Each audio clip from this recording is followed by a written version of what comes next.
Hi, I'm Diane Macedo. Today on ABC News Live, with 3 weeks until Election Day, the heated rematch in Georgia.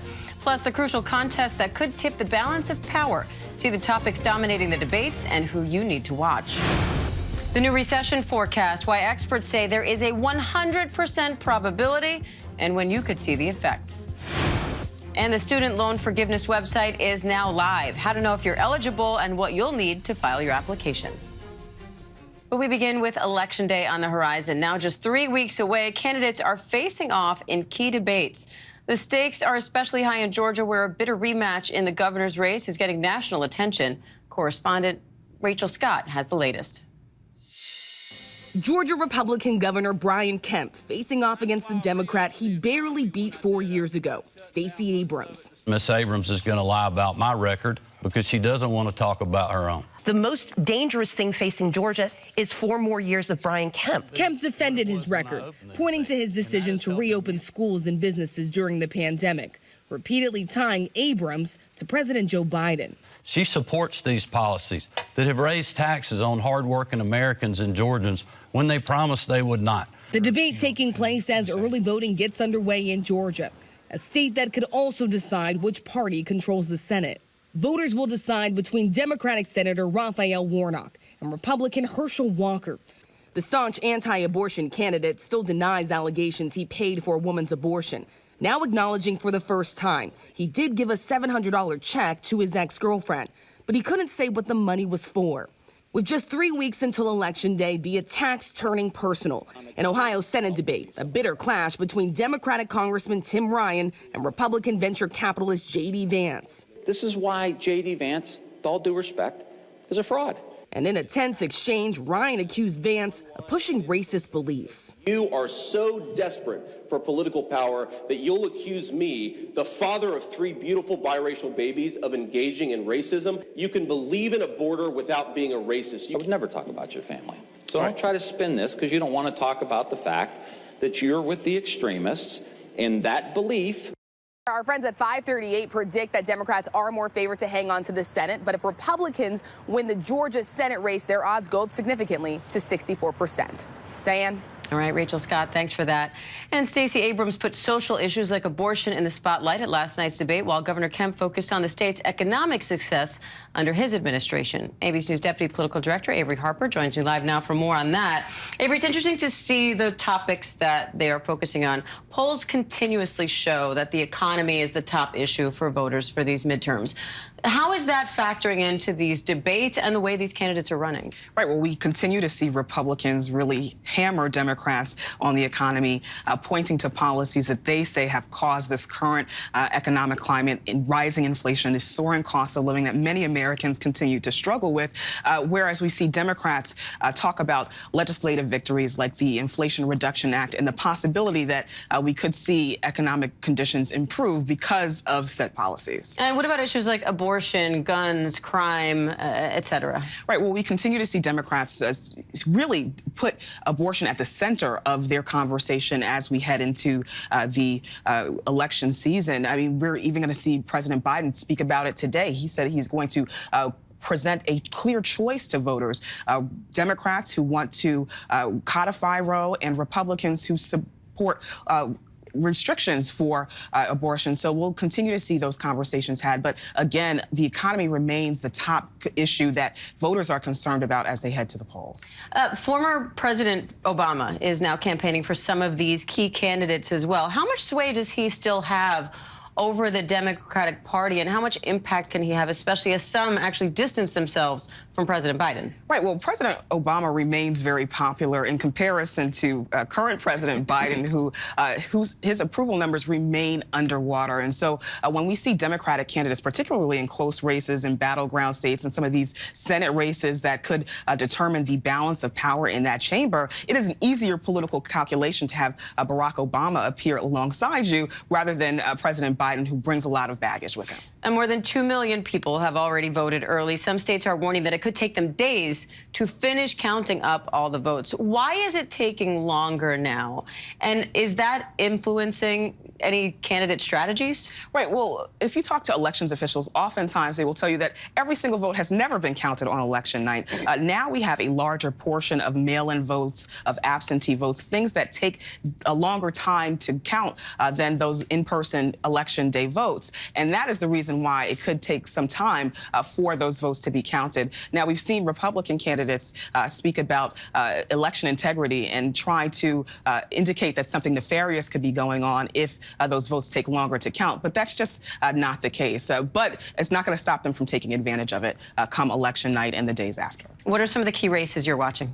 I'm definitely watching Georgia. All eyes have been on Georgia this week. We've seen several debates in the Senate race there. We've seen the gubernatorial race there. It's really a kind of a microcosm of all of that we have been talking about. We've been talking about election integrity. We've been talking about inflation. And a lot of those Senate races are going to determine the balance of power back in Washington, which could really impact how much of President Biden's agenda he's able to get complete. All right. Avery Harper, always great to have you. Thank you. And for more information on the midterms, you can point your phone's camera at that QR code in the lower right corner of your screen. We've got all the latest on the 2022 midterms there. And a new Bloomberg forecast now says a recession is 100% likely in the next 12 months. So when will we see the impact? Our chief economics correspondent, Rebecca Jarvis, has the details on that and a potential silver lining. Hi, Rebecca. Bloomberg Economics finding a 100% probability of recession within the next 12 months. Economists using 13 metrics to assess the odds, with fears of recession rising amid global inflation struggles, the Fed hiking interest rates, and geopolitical risks like OPEC oil supply cuts and Russia's war with Ukraine. Many of these factors weighing on the economy, even the housing market, which had been steadily rising for most of the last 2 years, beginning to show signs of a slowdown.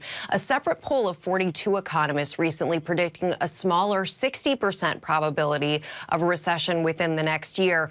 One area of persistent strength, jobs. While a number of employers, including Microsoft, recently have announced job cuts, the labor market continues to hold up with more job openings than job seekers. Diane? All right, Rebecca Jarvis, thanks for that.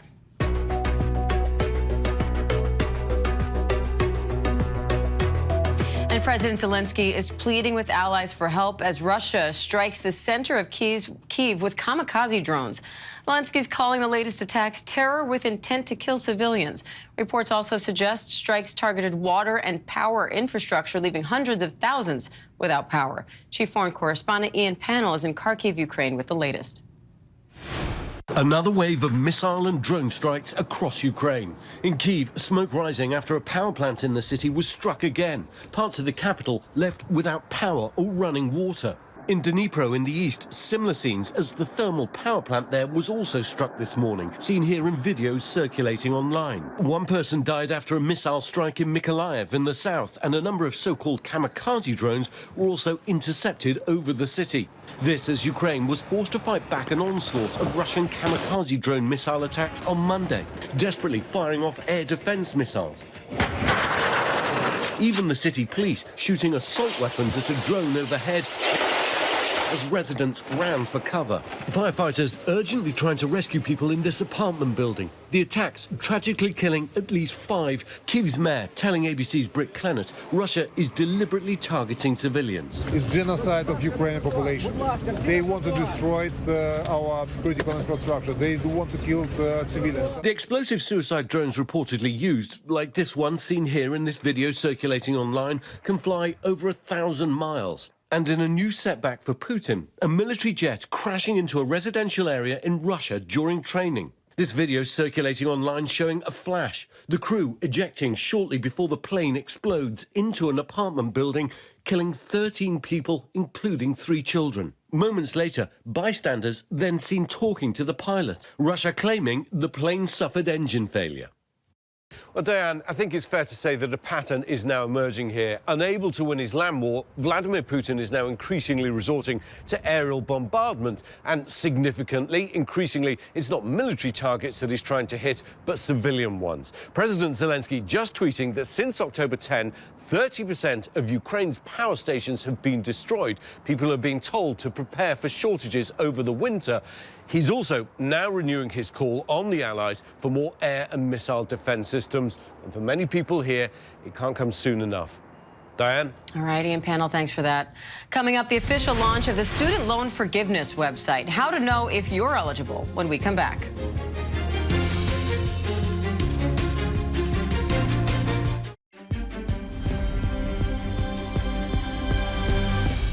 Welcome back. The student loan forgiveness website is officially live. The program is accepting applications through 2023. Kenneth Moten and business reporter Alexis Christoforous joins me live now for more on this. Kenneth, let's start with the basics. Who's eligible and how do you apply?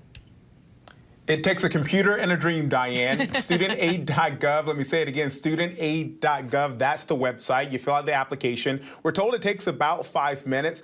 Borrowers have until now, until the end of 2023 to apply. You will submit your name, your personal information, also your income based on 2020 or 2021 taxes. People check a box attesting they meet the income qualifications. That info will be matched against the Department of Education records. More verification may be needed. You ask who's eligible, Diane. The president's plan forgives up to $10,000 for people earning less than $125,000 a year, $250,000 for a couple. It forgives up to $20,000 for low-income borrowers who receive Pell Grants. Diane, students and young people are known for procrastinating, but the president says 8 million people have already applied for this debt relief. All right. So, Alexis, people have through December 2023 to file this application, to apply. How long after they do file the application do you see the relief? Great question. And to borrow another lottery term there, like from Kenneth, you got to be in it to win it. There's no downside here if you apply. So the Biden administration is saying it should just be a matter of weeks for them to get through this application process. And timing does matter here because, remember, they want to get rid of as much debt as possible for students before those repayments start up in January. So they plan to quickly process applications in November and December to discharge debts and also to eliminate any confusion ahead of January. It's turning into a motivational speaking gig, it feels like, this morning. Why not? Kenneth, several lawsuits have been filed against this relief plan. What's the latest on that? It's a wait and see as we await this ruling from a federal judge in St. Louis who is weighing the fate of the president's plan here.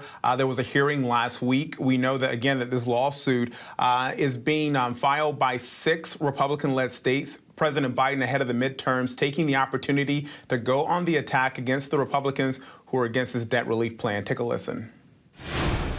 Republican members of Congress, Republican governors are trying to do everything they can to deny this relief, even to their own constituents. As soon as I announced my administration's student debt plan, they started attacking it, saying all kinds of things. Their outrage is wrong and it's hypocritical. The administration moving forward no matter what, and no matter what that federal judge decides, an appeal is likely, Diane. And Kenneth, what are the central claims of these cases?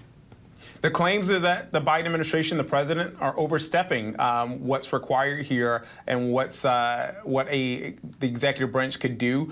We do know that it would be on Congress to do any type of major debt relief plan, but the president taking action because this is a campaign promise, and he's saying it's one that's kept.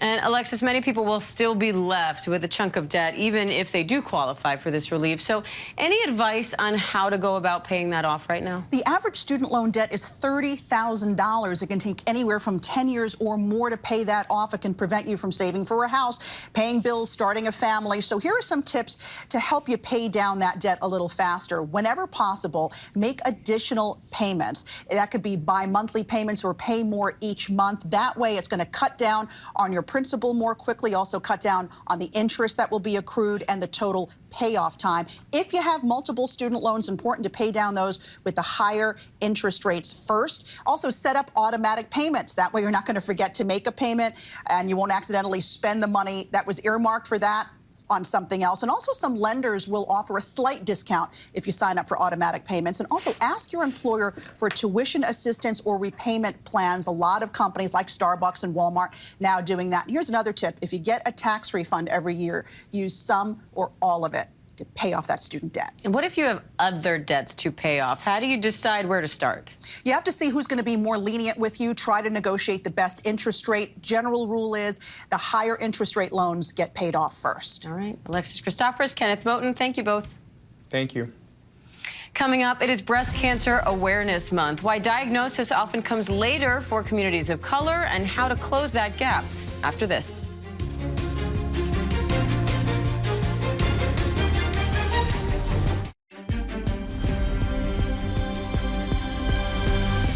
Welcome back. It is Breast Cancer Awareness Month, a disease that accounts for about 30% of all new cancers for women.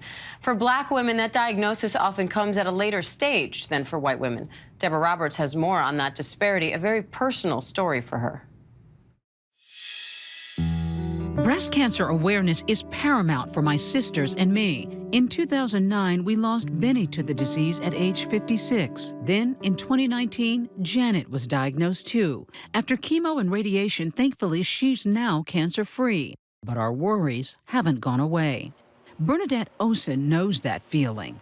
My mortality was right there in my face.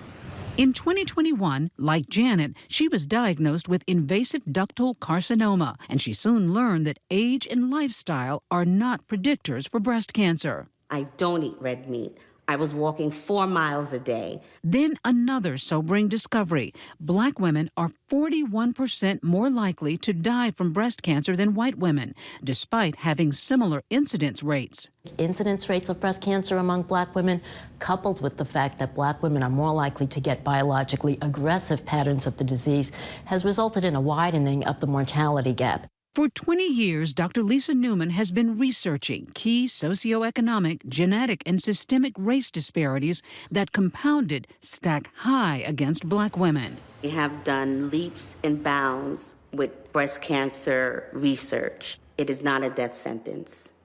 It is actually a life sentence. And as Bernadette, a single mom of 2, knows, early detection is key. My treatment's done. This course is run. And I am on my way. After chemo this summer, she's turning the page. But that's not the case for so many other Black women, Newman says. Poverty rates, likelihood of being underinsured, these all result in delays in making a breast cancer diagnosis, inadequate treatment, incomplete treatment. So survivors like Donna Robinson, in remission 11 years, have found a calling. The story that captured me was a young Black girl that was going through chemotherapy, and she didn't have transportation, and she would go for her chemo treatment and catch the bus and ride home. In St. Louis, Missouri, where the Black-white disparity in breast cancer death is among the 5th highest in the country, Donna's giving new meaning to purpose-driven. Treatment is hard. It's hard emotionally, it's hard physically. She's a volunteer with the American Cancer Society's Road to Recovery, a program pairing cancer patients in need of transportation with drivers like herself. If one person's heart is a little lighter, I've done something that makes volunteering worthwhile. But not all disparities are financial. Systemic racism affects all aspects of society, including public health. And it unfortunately remains true that there are some pretty appalling disparities in delivery of breast cancer care. My first experience was not enjoyable. It's why the Mitchell sisters out of Arkansas are embracing the Grabbing Their Girls campaign and taking on health together. It is a scary thing to go to the doctor for anything. Definitely to go for screening for cancer. And no matter what the outcome, no matter what the news, having great support there is key to everything. These survivors teach us that it is urgent to stay up on our health and our screenings. It's all about early detection, and we have to push and advocate for ourselves. Diane? We sure do, Deborah Roberts. Great advice. Thank you. And breast surgical oncologist and chief of breast surgery at New York Presbyterian Brooklyn, Dr. Vivian Jolly-B joins me now for more on this. Dr. B, thank you so much for being here. You know, according to the American Cancer Society, Black women are 41% more likely to die from breast cancer than white women, despite being less likely to be diagnosed. Why is that? Yeah, so first of all, that number should absolutely make us all angry and stop us in our tracks. The cause for breast disparities, as my colleague Lisa Newman mentioned, are multifactorial. They're due to many different issues, and we really have to take a moment to put all of those issues, or as I call it, pieces of the puzzle together to make a difference. We know that for women, Black women, we are twice as likely to be diagnosed with triple-negative breast cancer, which does portend a worse prognosis. We also know that triple-negative breast cancer has less treatment opportunities. Black women are underrepresented in clinical trials. And because of that, we don't have drugs that necessarily treat our tumor biology. So that contributes to the disparity. We also know that disparities are contributed from screening to diagnosis and diagnosis to treatment. We need screening, we need mammograms, early mammograms, quality mammograms, that means those 3D mammograms, and we need to learn how to advocate for ourselves. And I noticed you said quality mammograms, those 3D mammograms. Sometimes that first round is not enough, depending on things like if you have dense breast tissue, for example. I know from experience. But insurance companies don't always cover those extra imagings, the kind of 3D images that you're describing. How do you get over that? Having a physician advocate on your side is absolutely essential. But first, we have to educate all women that you have a right to a 3D mammogram. We know based on studies that 3D mammograms offer better quality. They're able to pick up tumors at their more earlier stages. We mentioned breast density, and New York is a state where breast density has to be reported. Not all states do that. But with the reporting, we have to understand what that means. About 50% of all women have dense breast, and that means that you need to have an ultrasound as well as the mammogram, and the two combined actually increase the sensitivity of that study. And so again, advocating for yourself, but also having physician leaders and providers that advocate on your behalf to these insurance companies are also essential. This disease accounts for about 30% of all new cancers for women. Do you think that there's more that can be done to fight it? You know, breast cancer has made great leaps and strides over the last couple of decades with research and clinical trials. I mean, we have really made great advancements. But to answer your question, yes, there is more that we can do. There are colleagues of mine who are really doing the work as we work together to sort of bridge that gap. And what do I mean by doing the work?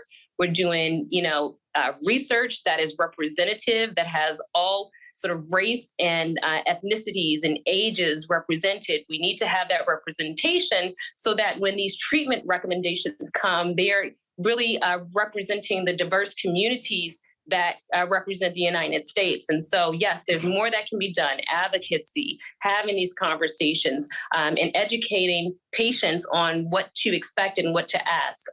And Dr. B, how do you ensure that, at least in the future, that more research is done with more accurate representations of the communities being affected by this? You have to start from the ground level. You know, at our institution, we recognized that we could do better with clinical trial accrual. And part of that came from the top down in putting representation. You know, our clinical trials team, I'm a physician of color, right? It matters.